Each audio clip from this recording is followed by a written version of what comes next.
वेदनाना वेदनाना सोसण्याची सवय झाली वेदनाना सोसण्याची सवय झाली सोसताना हासण्याची सवय झाली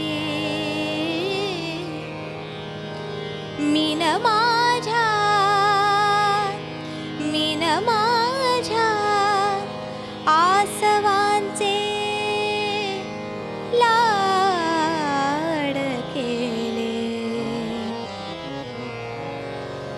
मीन माझ्या आसवांचे लाड केले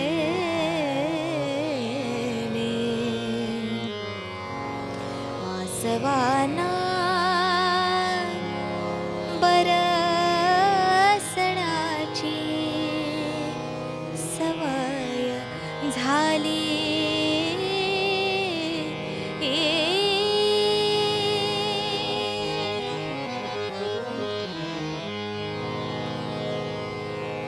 हासण्याचा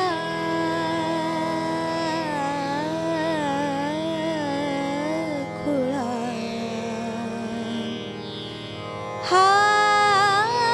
हासण्याचा खुळा प्रयास नको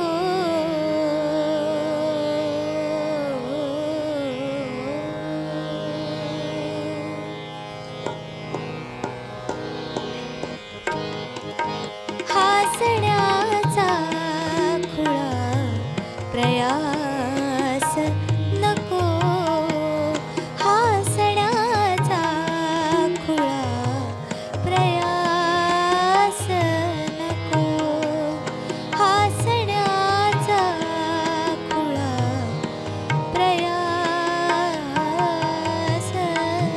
नको प्रयास नको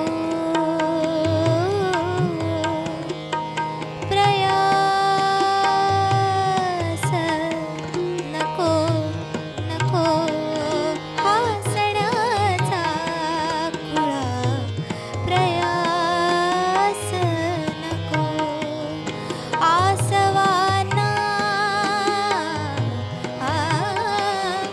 आसवाना उगाच त्रास नको हासण्याचा खुळा प्रयास नको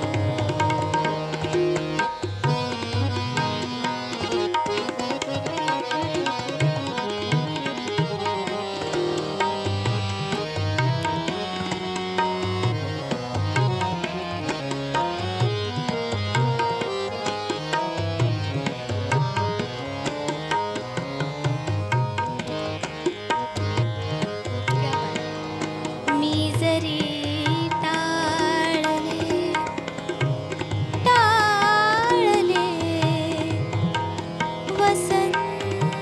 वसंताला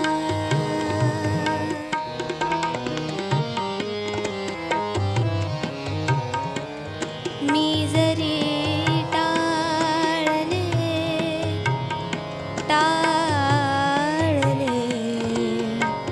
टाळले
मंडळी नमस्कार.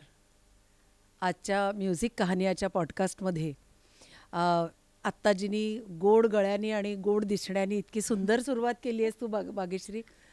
आणि खरं तर पहिल्यांदा मी तुझं स्वागत करते की आजच्या पॉडकास्टमध्ये तू यायला हो म्हणालीस आणि छान आज तुझ्याशी या निमित्ताने गप्पा मारायची आम्हाला संधी मिळते. आणि त्याच निमित्ताने आपण तिच्याबद्दल, तिच्या सांगीतिक प्रवासाबद्दल आज आपल्याला जाणून घ्यायची छान संधी मिळालेली आहे. तेव्हा खूप खूप तुझं स्वागत. थँक्यू ताई. आणि तुम्ही खरंच आम्हाला एवढा खूप छान प्लॅटफॉर्म उपलब्ध करून दिलात आणि एवढी छान सुंदर सोय आम्हाला दिलीत त्याबद्दल मी खूप खूप आभारी आहे. थँक्यू. आणि आता खूप मजा येईल असं हो. वाटतंय. आणि खरंच सांगते तुला, ह्या आमच्या गप्पांमध्ये खरंच इतक्या छान छान गोष्टी प्रेक्षकांना पण समजतात किंवा आणि मला पण समजतात. तर त्याच्यामुळे ना इतकं छान जगण्यामध्ये आनंद पाहिजे. अगदी बरोबर.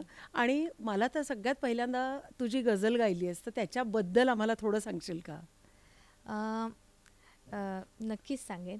ती माझ्या अत्यंत आवडीची लाडकी गझल आहे ती माझी.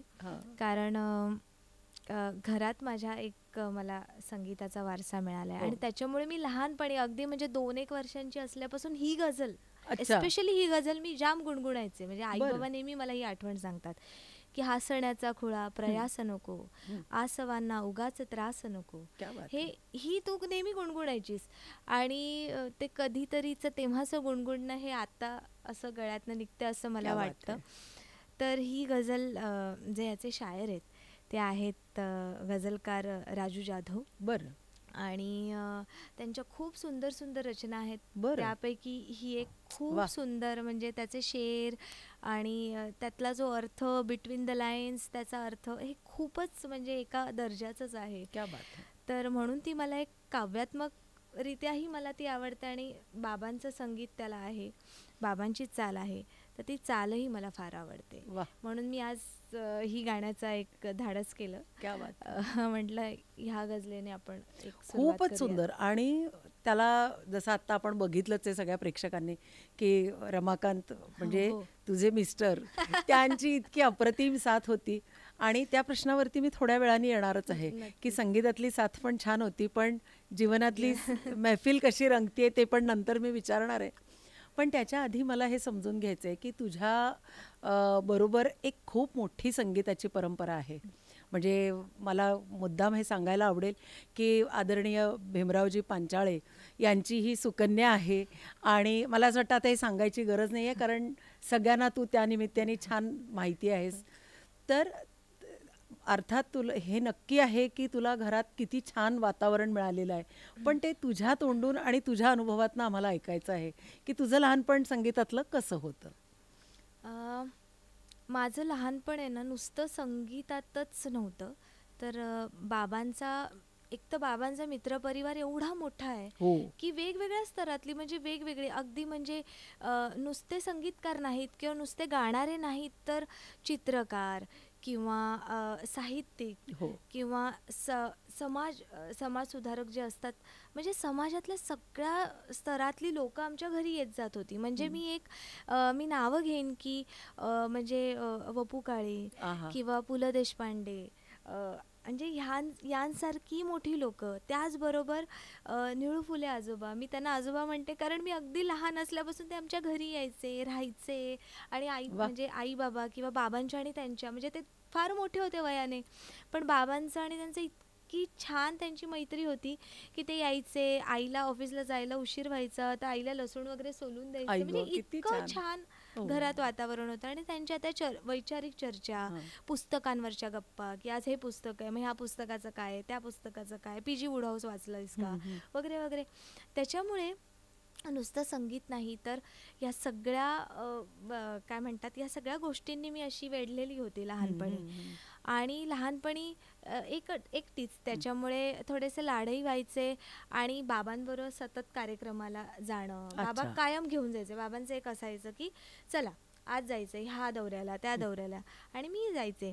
तेव्हा फार काही कळायचं नाही ताई, पण जसं जसं एक वय वाढत गेलं, त्यातली एक विचारांचं गांभीर्य कळलं की ह्या गझलेत नक्की काय आहे. नुसतं चाल किंवा नुसते म्हणजे लोक नुसते टाळ्या वाजवतात किंवा लोक नुसती वाहवा करतात, तर ती का करतात हे नंतर कळायला लागलं की गझलेच्या कार्यक्रमाला जाऊन की अच्छा ह्या शेराला अशी दाद मिळते तर का मिळत असेल.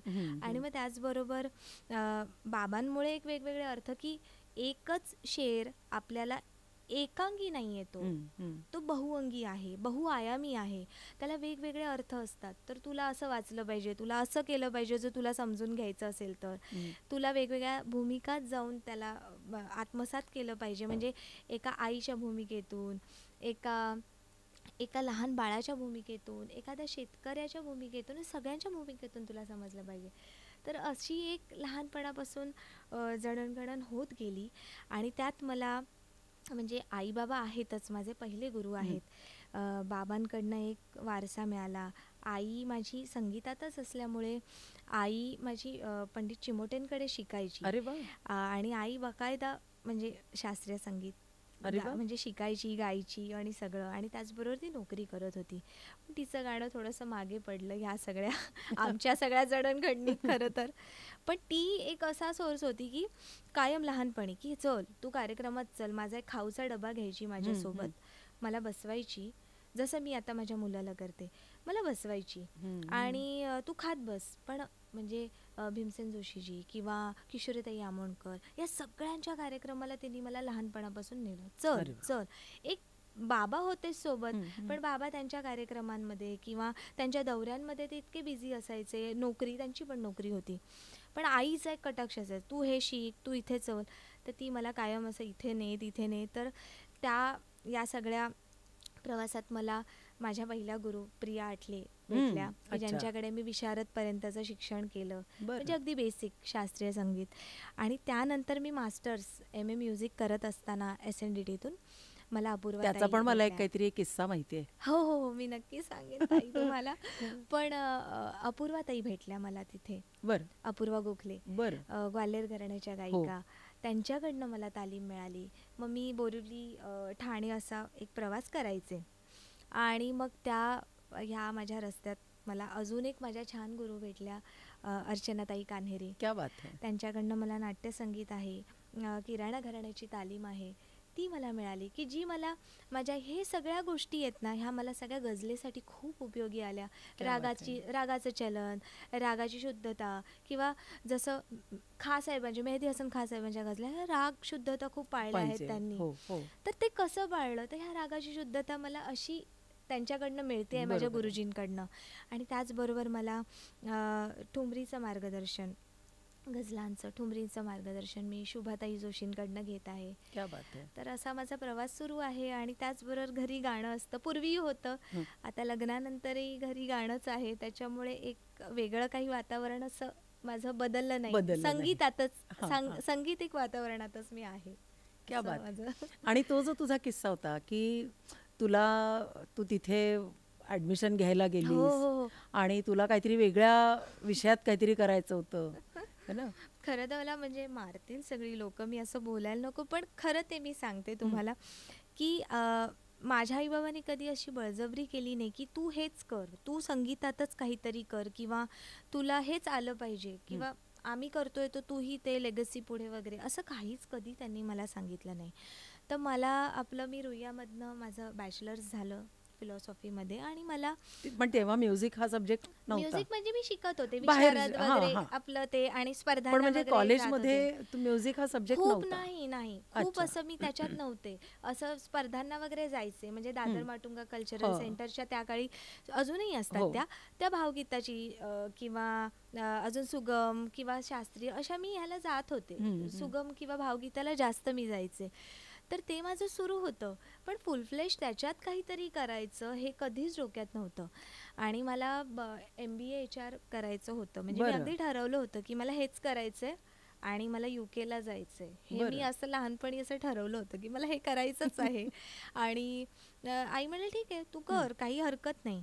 पण मग मी मास्टर्ससाठी म्हटलं काय लागतं ते तरी विचारूया, कारण आपलं तर विशारदही तेव्हा झालेलं नाहीये. तर आपल्याला ॲडमिशन मिळेल का नाही तिथूनच अगदी सुरुवात आहे, तर मिळणारच नाही म्हणून मी जस्ट विचारायला गेले. तर मला तिकडे खूप छान मार्गदर्शक माझे मेंटॉर्स लाभले. संगीता बापट मॅम ज्या आता HOD आहेत आणि नीरा ग्रोवर मॅम. तर त्या म्हणाल्या की ठीक आहे तुम गाती हो क्या. म्हटलं हां ऐसे ऐसे गाती हूँ, घर पे कोई गाता है का. मग मी सांगितलं थोडंफार. त्याआधी मी त्यांना काही सांगितलं नव्हतं. तर त्यांनी म्हटलं ठीक आहे ऑडिशन दे दो, अगर ऑडिशन बेसिस पे तुम्हारा हुआ तो तुम कर सकती हो. तर म्हटलं बापरे मला तर काहीच येत नाही आता कसं. तर मी त्यांना छोटा गॅल बाबा कसा तरी म्हणून दाखवला. तर म्हणाले ठीक है देखो 2 साल है, अगर तुम कर पाई तो ठीक है, नहीं तो तुम ड्रॉप ले सकती हो, ऐसे कुछ नाही. तर मी आईला म्हटलं नाहीतरी मला 1 वर्ष थांबावं लागणार आहे, पुढच्या माझी ॲडमिशन तर संपली आहे सायकोलॉजीसाठी. तर मी मास्टर्स करते, बघते 1 वर्षात झालं तर मी हे पण करेन, माझा हा अभ्यास सुरू ठेवेन. पण तो अभ्यास राहिलाच, म्हणजे तो अगदी गुंडाळून वरच टाकला मी. तर मी आणि मग अशी तुझी म्युझिक. येस, अशी मी खरं सांगते की मी नाही तर मला गाण्याने स्वतःकडे ओढून घेतलं त्या संगीताने. म्हणून मी त्यात आले आणि त्यात आता रमले आहे. पण मग पूर्ण वेळ तेव्हापासून म्हणजे तो आपल्याला क्षण म्हणता येईल की तुला पूर्ण वेळ आता मी फक्त गाणंच करणार. हो, तरीही तेव्हाही पूर्ण वेळ गाणं करेन असं नव्हतं. मला शिकायचंय. गाणं होईल न होईल तो पुढचा भाग झाला. मला शिकायचंय, मला करायचंय, मला छान वाटतंय यात. मला असे स्ट्रेस फ्री माझे 2 वर्ष, अभ्यासाचं टेन्शन नाही. ठीक आहे आपल्याला रागाचं चलन शिकावं लागतंय, ती खूप चांगली गोष्ट आहे की मला शिकायला काहीतरी मिळतंय, मला छान तालीम मिळतीये, मी ठाण्याला ये जा करायचे. तर एक रागाची श्याम कल्याण म्हणजे अपूर्वा ताईंची तालीम की ही अशीच आली पाहिजे, झुमरा, तिलवाडा, हे सगळं मला खूप छान वाटायचं म्हणजे करताना. आणि मजा यायची खूप. असं वाटायचं की नाही हे आपण केलं पाहिजे. पण असं फुल टाइम त्यात काहीतरी करावं हे मला अजूनही वाटत नाही. असं वाटतं आपण शिकत राहावं, जर ते व्हायचंय तर ते आपल्याकडनं होईल, असं माझं एक धारणा आहे. आणि आता मला असं वाटतं तू स्वतः पण शिकवतेस. हो, मी शिकवते. हो, बरं. मी एका कॉलेजमध्ये ॲज अ लेक्चरर आहे. तिथे मी थिअरी सब्जेक्ट शिकवते. त्याच्या व्यतिरिक्त मी घरातही माझे काही लहान मुलं आहेत त्यांना शिकवते. मला लहान मुलांना शिकवायला फार आवडतं. तर मी तिथेही शिकवते, म्हणजे लहान मुलांना शिकवते. काही ठराविक गोष्टी म्हणजे काही ठराविक लोकांना, काही ठराविक अशा माझ्या वेळ आहेत की तिकडे मी थोडं शिकवते. पण तो पण एक शिकण्याचाच भाग आहे. अगदी बरोबर. म्हणजे त्या शिकवता शिकवता मला खूप शिकायला मिळतं. की काय होतं की तुम्ही समोरच्याला एक जेव्हा गोष्ट शिकवता तर ती 100 पटीने आपल्या आत कुठेतरी ती म्हणजे त्याचं इम्प्रेशन होत जातं. बरोबर. की त्याच्यामुळे जास्त शिकायला मिळतं असं मला नेहमी माझाही अनुभव अगदी असा आहे. म्हणजे इवन आम्ही लेक्चर पण प्रिपेअर करतो ना, तर मला लेक्चर प्रिपेअर मी करून जाते. तर मला आधी त्याच्यासाठी एक पुस्तक किंवा एखादा रेफरन्स असं वाचावं लागतं की मी काय शिकवणार आहे.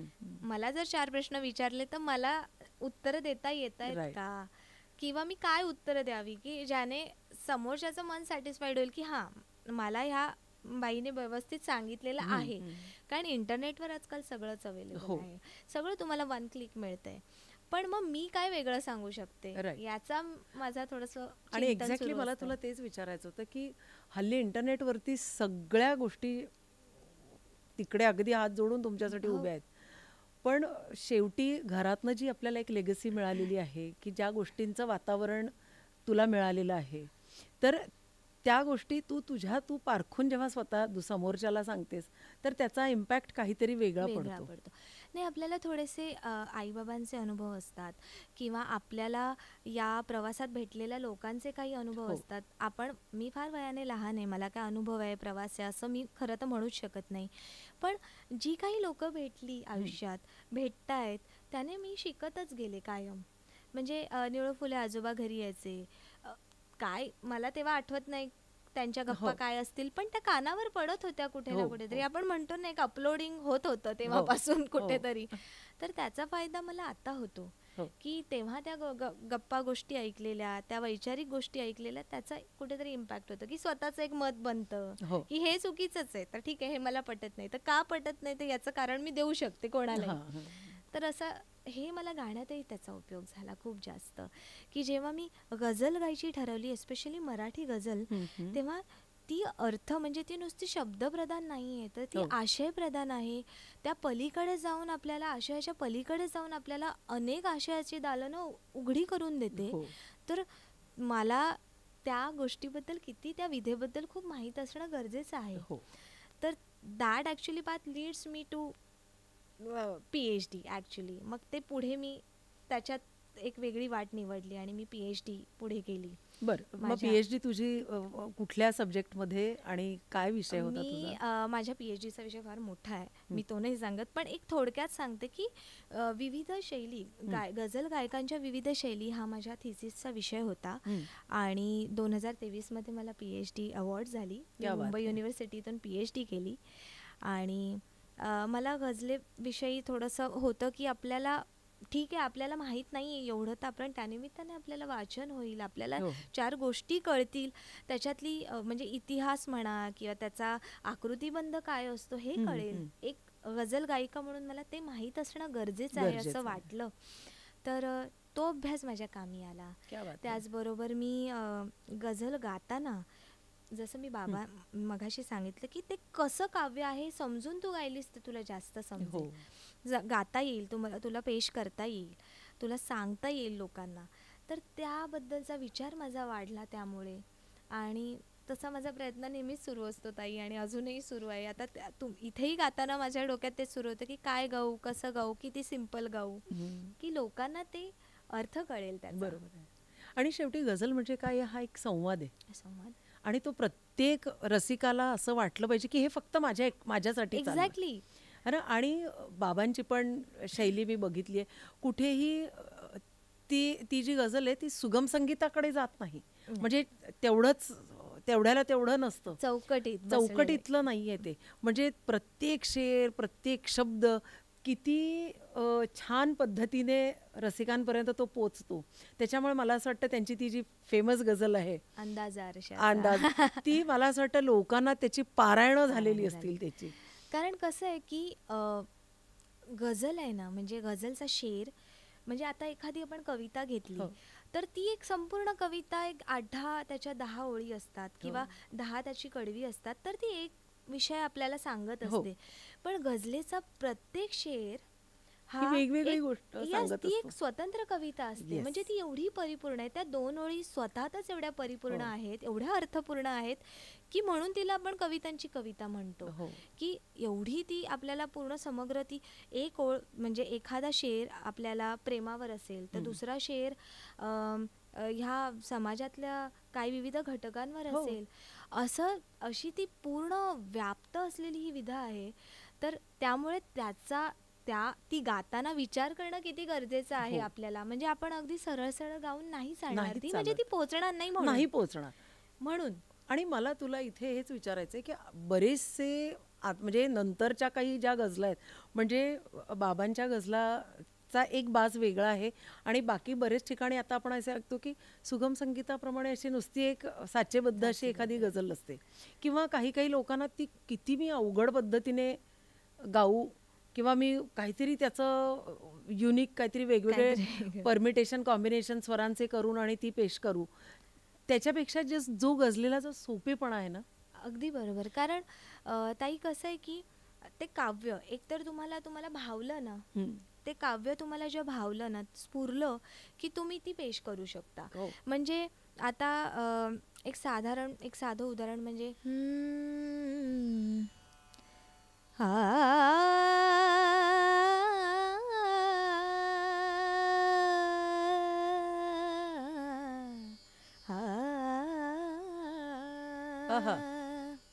आता हा जोग, तर ह्या जोगचा अर्थ किंवा जोग काय आहे हे मला माझ्या गुरूंमुळे कळलं ना, नाहीतर मला कळलंच नसतं की आता गझलेत मी वापरू कसा हा. बरोबर आहे. तो मला शास्त्रीयसारखा, अगदी शास्त्रीय गायनासारखा, ख्याल गायनासारखाही नाही वापरायचा आहे. आणि मला अगदी त्याला लाईट फॉर्म पण नाही करायचं, त्याला असं त्या साचेबद्ध त्याच्यासारखं मला करायचं, त्या साच्यात त्याला टाकायचं.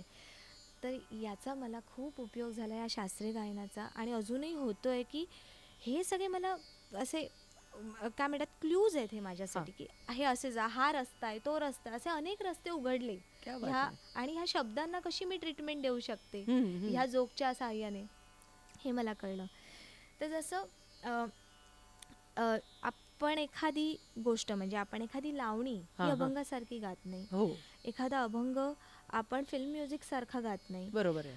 तशीच एखादी गझल आपण भावगीत सुगम अभंगासारखी नाही गाऊ शकत. तर तिचं एक स्वतःचा आकृतीबंध आहे, तसं स्वतःची एक गायन शैलीही आहे तिची स्वतःची, तर ती आपण तशीच गायली पाहिजे. तर आता मी अर्थ ज्याप्रमाणे तुम्हाला सांगत होते की आसवांचे जरी हसे झाले, आसवांचे जरी हसे झाले, आसवांचे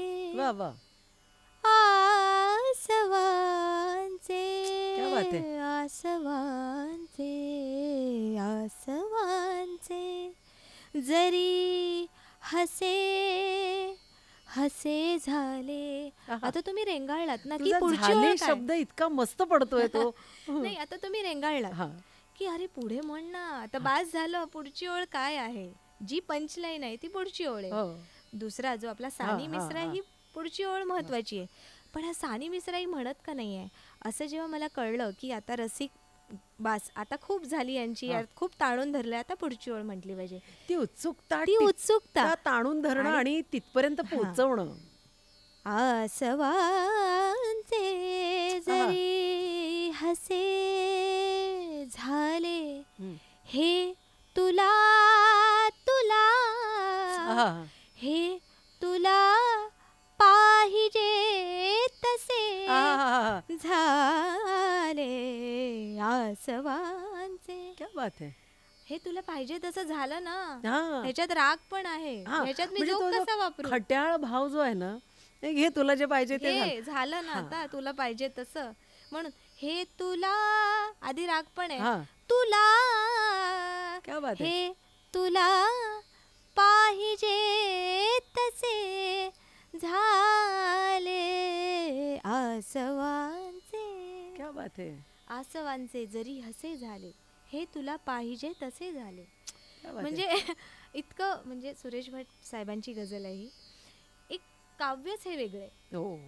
आता ह्याचा शेर एक मी खूप सुंदर शेर आहे, मी तुम्हाला एक बिलकुल इरशाद इरशाद. पाहिले दुःख मी तुझे जेव्हा. क्या बात है. पाहिले दुःख मी, पाहिले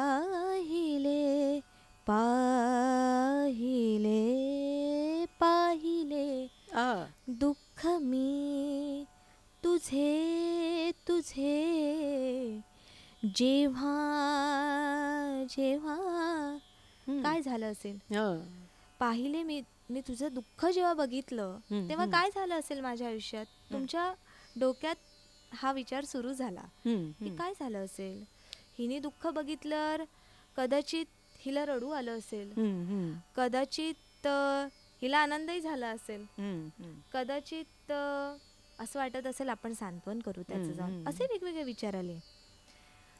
पाहिले दुःख मी तुझे जेव्हा जेव्हा दुःख माझे. काय विचार आहे बघा, आपण हा विचारही केला नसेल किंवा काहींनी केला असेल.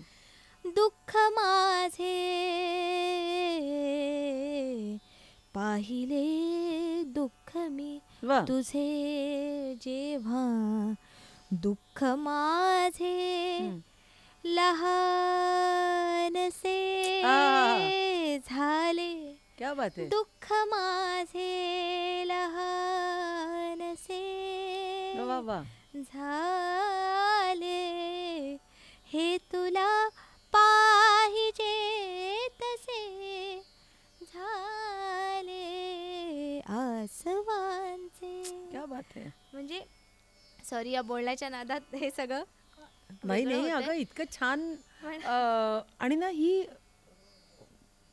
खरं गरज आहे, म्हणजे ह्या सगळ्या गोष्टींची.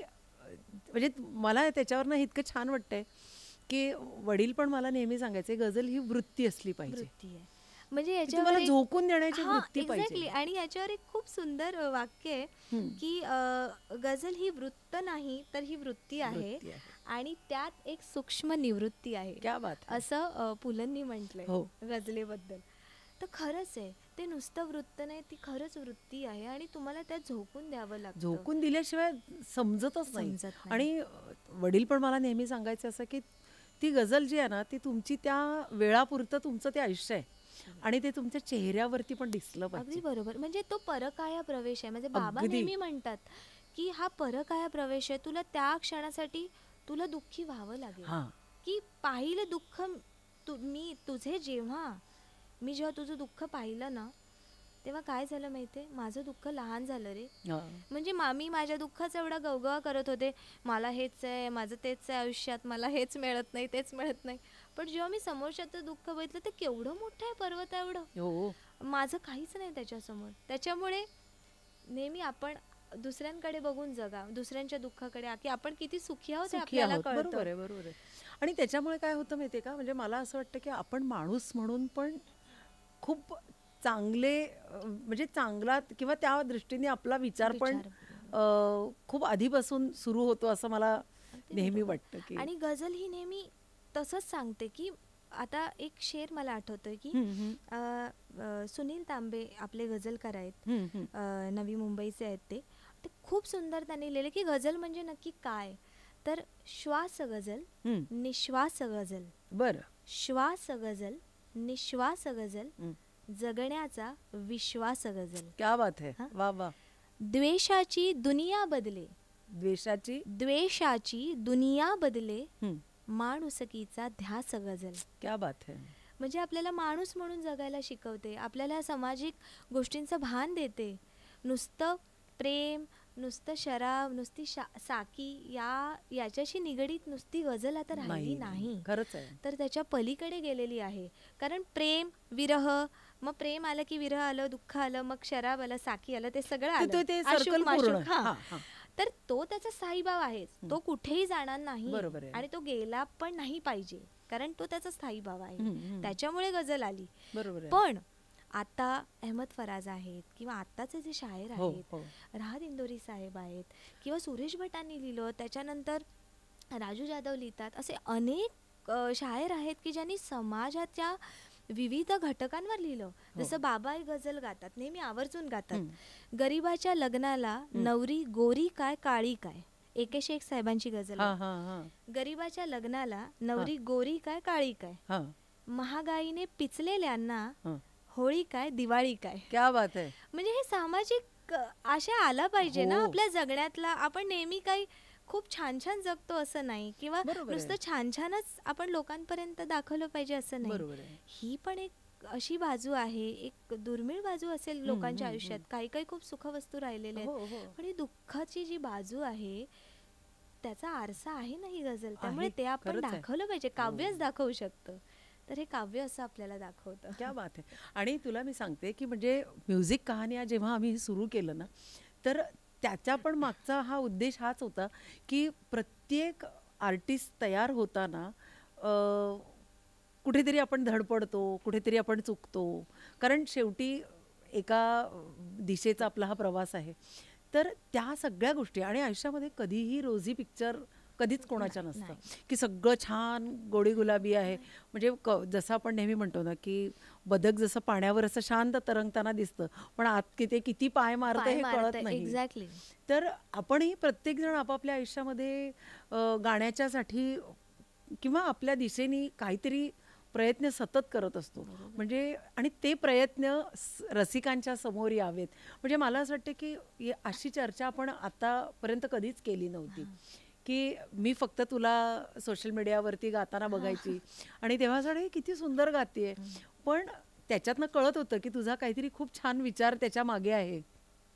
पण तेव्हा तू मला पाण्यावरचं बदक वाटत होतीस, पण आता तुझे जेव्हा प्रयत्न बघते तेव्हा मला खरंच खूप छान वाटतंय. आणि ते रसिकांना किंवा ह्या क्षेत्रामध्ये नवीन येणाऱ्या लोकांच्यासाठी पण ही खूप महत्त्वाची गोष्ट आहे. म्हणजे आपला हा पॉडकास्ट म्हणजे फक्त तुझा प्रवास समजून घेणं ह्याच्याबरोबर एखाद्याला दिशा पण मिळाली पाहिजे. अगदी बरोबर. की आपण कोणाचं मोटिवेशन, इन्स्पिरेशन बनू शकलो तर त्यापेक्षा मी तर म्हणते ना, या पॉडकास्टमुळे एक जरी व्यक्ती बदलला तरी आपण जिंकलेलो आहोत. आणि म्हणूनच मी प्रत्येक एपिसोडमध्ये हे मी आवर्जून सांगते की आपण एवढ्या मोठ्या संगीताचा आपण एक खूप छोटासा भाग आहोत आणि आपण एक खारीचा वाटा हा फक्त उचलतो आहोत की हे संगीत आणि त्याचे प्रयत्न, त्याचे विचार हे जसेच्या तसे नवीन लोकांच्या पुढे जावेत म्हणून हा सगळा खटाटोप आहे. आणि अजून मला एक असं विचारायचं आहे की जसं मी तुला सुरुवातीलाच विचारलं होतं की ह्या सगळ्या टप्प्यामध्ये तुला रमाकांत कसा भेटला? म्हणजे खूप महत्त्वाची गोष्ट आहे ही. खरं तर आमची ओळख संगीतामुळेच झाली. अर्थात म्हणजे मी जर MA केलं नसतं आणि मी संगीतात नसते तर कदाचित तो मला भेटला नसता, असंही झालं असतं. पण तेच गाण्याची कृपा आणि गुरुजनांचे आशीर्वाद, तर तो माझ्या आयुष्यात आला आणि आमची गाण्याच्या मैफिलीतच एका प्रोग्राममध्ये भेट झाली. आणि मग आमची खूप छान मैत्री होती आणि मग आम्ही ठरवलं की आपण ठीक आहे, म्हणजे आपण एकमेकांना खरंच सांभाळू शकतो बाबा, एकमेकांचे टँट्रम्स झेलू शकतो, तर आता आपण लग्न करायला हरकत नाही. तर सगळंच म्हणजे थोडासा बऱ्याचशा विरोध आणि सगळं करून मग आम्ही विचार केला की घरून थोडंसं होतं. झाला विरोध? हो, म्हणजे असं होतं की काळजीपोटी अर्थात की सेम प्रोफेशन आहे, तुम्ही काय कसं राहणार, कसं म्हणजे सर्वसाधारण सगळ्या आईबाबांना जे प्रश्न पडतात ते प्रत्येक आईबाबांना पडतात तसं त्यांनाही पडलं आणि त्यांना काळजीपोटी ते सांगत होते. विरोध नाही झाला, ते फक्त सांगत होते की बघा असं आहे, ह्याचे असे असे परिणाम होऊ शकतात, तर तुम्ही विचार करा आधी पुढे जाण्याच्या आधी. आणि खरंच म्हणजे आमचं वय तसं होतं की असं या 17-18 वर्षातले आम्ही नव्हतो, आम्ही चांगले 25शीतले होतो. आम्हा दोघांनाही कळत होतं की आपण काय करतोय ते विचारपूर्वक करतोय ना, ते आम्हाला कळत होतं तेव्हा. ती खरंच खूप चांगली गोष्ट होती. मग शेवटी मग असा निर्णय घेतला की नाही ठीक आहे, होतंय, करतोय, आपण एकमेकांची कला समजून घेऊ शकतोय ना, घेतोय ना एकमेकांना, ते करूया, मग जाऊयात पुढे. मग असं आम्ही अशा रीतीने भेटलो आणि अशा रीतीने आमचा संसार सुरू आहे. कारण मी तुला याच्यासाठी विचारलं की जसं आमचं पण लव्ह मॅरेज, तर आमच्या इथं कोणी विरोधच नाही केला, तर त्याच्यामुळे वडीलच म्हणायचे अरे पळून जाऊन लग्न कराल का, म्हणजे आमचे खर्च वाचतील. माझे बाबा हे म्हणे, मी नंतर जेव्हा सगळं झालं व्यवस्थित तेव्हा म्हणायचे तुम्ही कशाला ते करताय, जा पळून जा, लग्न करा, म्हणजे खर्च वाचेल आपला, पटकन करून टाका. तर हा मजेचा भाग. पण काय होतं की आणि त्याच्यानंतर जी आपल्याला एक घरात सपोर्ट मिळतो की म्हणजे तू पण आता गाणारी, तो गाणारा म्हटल्यावरती आपण एकमेकांना जास्ती चांगलं समजू शकतो.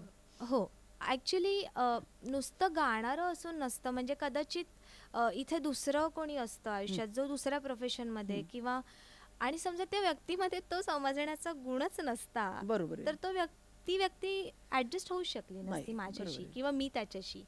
तर ते समजदारपणा किंवा जो एक ऍडजस्टमेंट असते ना, ती आपल्याला कुठेही करावीच लागते, म्हणजे तडजोड ही करावीच लागते. त्याशिवाय तुमचा संसार किंवा कुठली गोष्ट तुमच्या आयुष्यात नवीन जेव्हा येते, तुम्हाला तडजोडीशिवाय पर्यायच नाहीये त्याला. त्यामुळे ती तुम्हाला जर नाही केली तर मग तुमचे कुठे, म्हणजे ती प्रोफेशनमध्ये असू दे, सेम प्रोफेशन किंवा वेगळ्या प्रोफेशनमध्ये असू दे, मग ते खटके उडणार. मग तुम्ही समजून घेऊन जर केला, सूझबूझ के असं म्हणतात, ते केलं की मग तुमचा संसार चांगलाच होणार. म्हणजे एकमेकांना थोडंसं अप्रिशिएट केलं, एकमेकांना सांगितलं की वेळेवर की हे तुझं व्यवस्थित आहे, हे चुकतंय, की मग आणि तेच एक्सेप्टन्स आणि समोरच्याची ऐकण्याची तयारी पाहिजे, तर मग ते सगळं सुरळीत चालतं. नाहीतर मग प्रॉब्लेम्स तर आहेतच. नाही तर भांडणांचे विषय काय, तुझा आज पंचम जरा या रागात जास्तच लागला. हो, म्हणजे एक शेर आठवला मला की भलं भलं ते सांगतेस, का उगाच भांडतेस, जन्माचे चुकलेले गणित पुन्हा मांडतेस. ते काय गणित पुन्हा, तो काय मी काय मांडणार तयारच असतो. पण हे असं आहे की त्या माझ्या या गोष्टींना मी गझलेच्या रूपाने बघते आणि तो त्याच्या खयालाच्या, त्याच्या ठुमरीच्या अंगाने तो बघत असतो. त्याच्यामुळे आमचं म्हणजे असं म्हणायला हरकत नाही, एक ख्याल आणि एक गझल यांचं लग्न झालंय.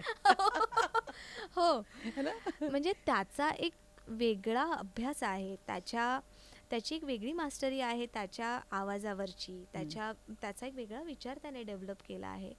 आणि त्याला मी अप्रिशिएट करणं, त्याला एक पुढे नेणं हे माझं कर्तव्य आहे. तर ते मी समजते आणि मी त्याला माझ्या परीने मदत करत असते. थोडी चिडचिड होते माझी, पण ठीक आहे, काही करू नाही शकत. बायको या सदराखाली ती चालते. हो हो हो, चालते. तशा माझ्याही खूप अशा वाईट गोष्टी आहेत की त्या तो खरंच सांभाळून घेतो. त्यामुळे तो पण बिचारा बायको या सदराखाली चालून जातो.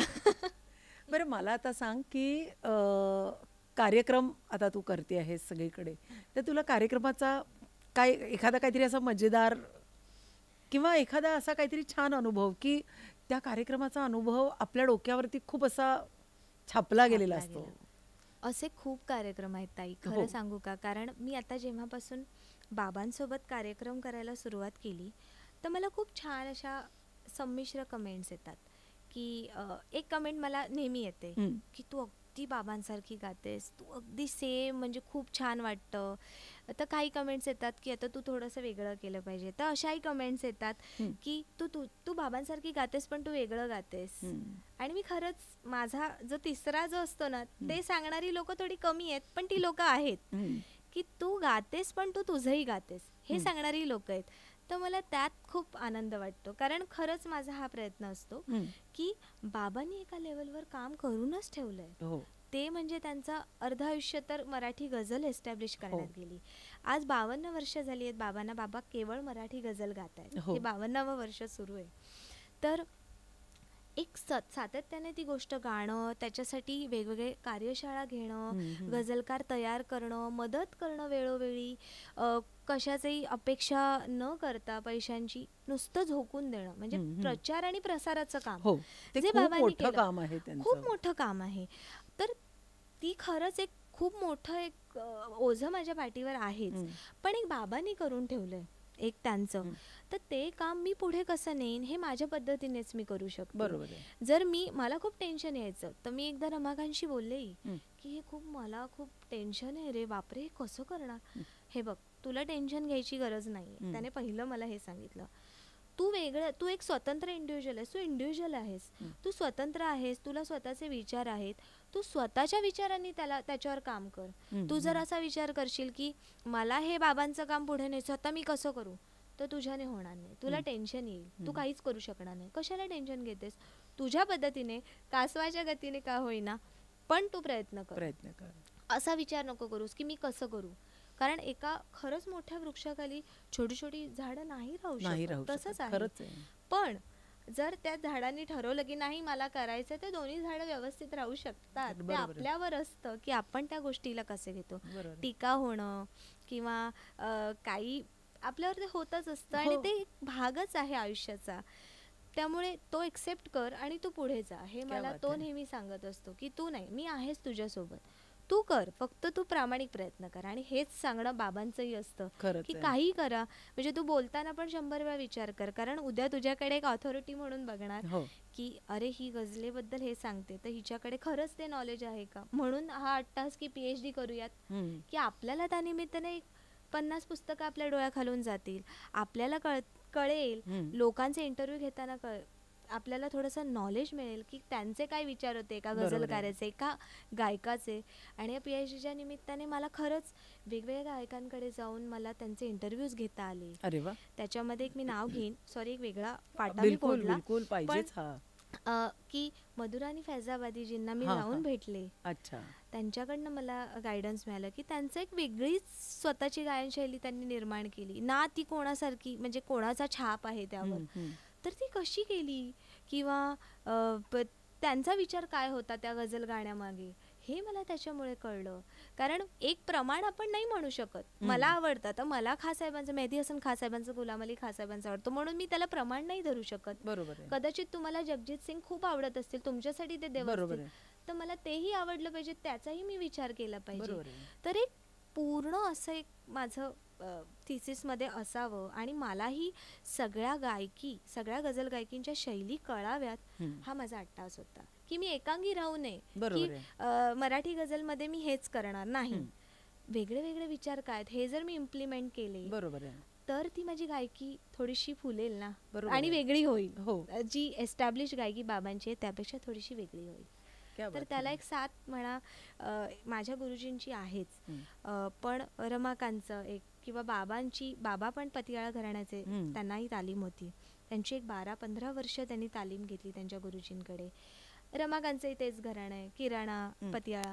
त्याच्यामुळे मला एक थोडासा एक वेगळा त्याच्यात रस टाकता येतो ह्या गायकीत माझ्या, म्हणजे प्रयत्न मी करते. क्या बात आहे.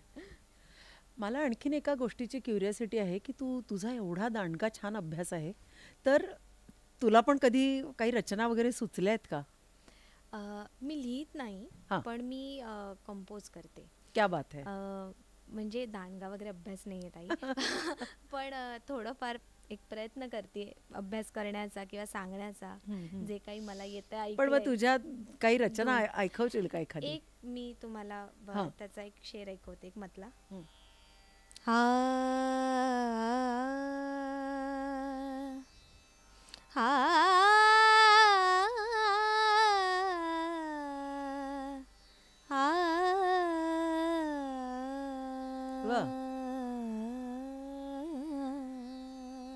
क्या बात आहे. कळले न पापण्याना, कळले न पापण्याना, आसू कसे गळाले.